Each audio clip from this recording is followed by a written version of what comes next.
반갑습니다. 성도 여러분. 오늘 말씀은 사무엘하 12장 26절부터 31절까지의 말씀입니다.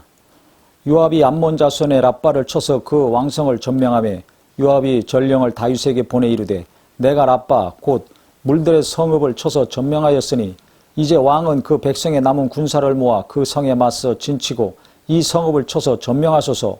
내가 이 성읍을 점령하면 이 성읍이 내 이름으로 일컬음을 받을까 두려워하나이다. 암몬과의 전쟁에서 요압이 거의 승리를 다 쟁취하는 순간까지 왔습니다.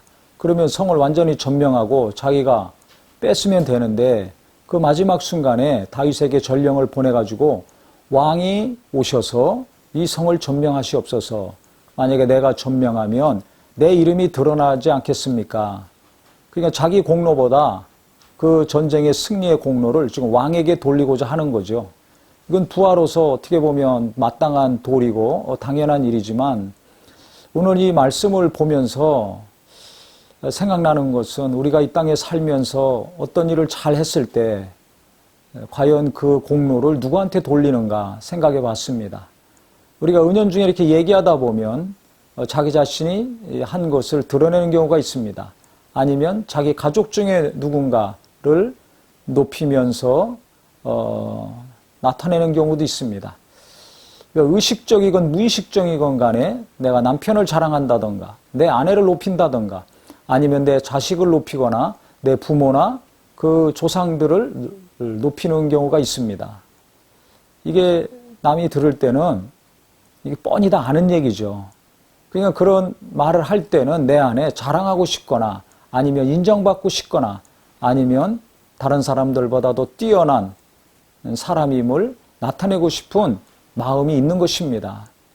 그런데 예수 믿는다면 우리가 어떻게 해야 되겠습니까? 나를 낮추고 주님을 높이는 것이 이 습관이 될 때 우리가 더 많은 사람들한테 인정을 받고 존경을 받지 않을까 이렇게 생각을 합니다. 자기를 낮추는 자는 하나님이 높여주시고 자기를 높이려고 하는 자는 낮아질 수밖에 없는 것이 이 땅의 이치 아닙니까? 자꾸 자기 높이는 사람 좋아하지 않습니다. 그런데 믿음이 있건 없건 자기 자신을 낮추는 사람들 어디나 호감을 줄 수 있습니다.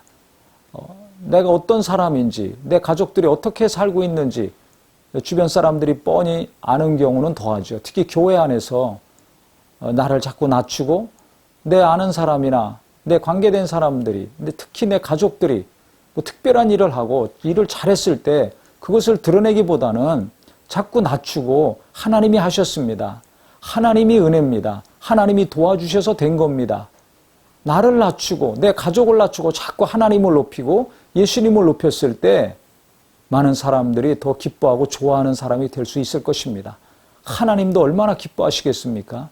그래서 우리 모두는 의지를 가지고 나와 내 가족이나 내게 관계된 거 자꾸 드러내고 높이려고 하는 속성이 있다면 이번 기회에 그것을 좀 줄이시고 나보다 그 일을 행하신 하나님을 높이고 주님을 계속 높이고 그 공로를 내가 아니라 하나님께 옮겨놓음으로 하나님도 기뻐하시고 또 우리와 함께하는 사람들도 저 사람 겸손한 사람이야. 저렇게 일을 잘하고 큰 일을 하면서도 자기를 낮추고 그 공로를 하나님께 돌리고 교회 성도들에게 돌리니 얼마나 훌륭한 사람인가. 가면 갈수록 그리스도의 은은한 향기가 많이 나타날 수 있는 귀한 입술들이요 심령들이 되시기를 예수님의 이름으로 축원합니다.